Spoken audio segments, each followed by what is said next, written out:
இந்த நியூஸை பாக்குறப்ப மக்களே கண்டிப்பா இந்த நிலைமையில இந்த என்னால இமேஜின் பண்ணி கூட பார்க்கலாம் இருந்துச்சு. அதாவது இஸ்ரேல் நியூ டெக்னாலஜி ஒன்று ரிலீஸ் பண்ணியிருக்காங்க, குவாட் சாப்டர் அட்டாக்னு சொல்லி. அதாவது ட்ரோன் மாதிரி இருக்கும், பட் அதை அட்டாக் பண்ணும்.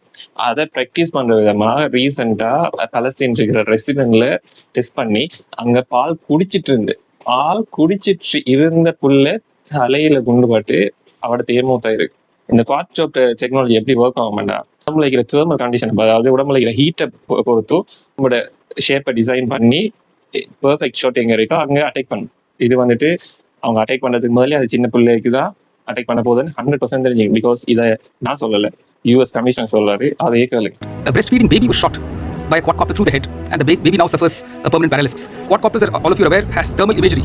It has infrared heat cameras which can tell you the shape of the body, and so the soldiers are able to immediately detect, sitting wherever they are, that this is a child who appears on the screen. And indeed, it is like a game for them. And they've quoted that in the report, where the soldiers say, "You see everything on a screen. You drop the bomb. It feels like a game. You can sit in some basement of a house, safe, with your helmet off, scratching your balls, half dressed, and kill Palestinians."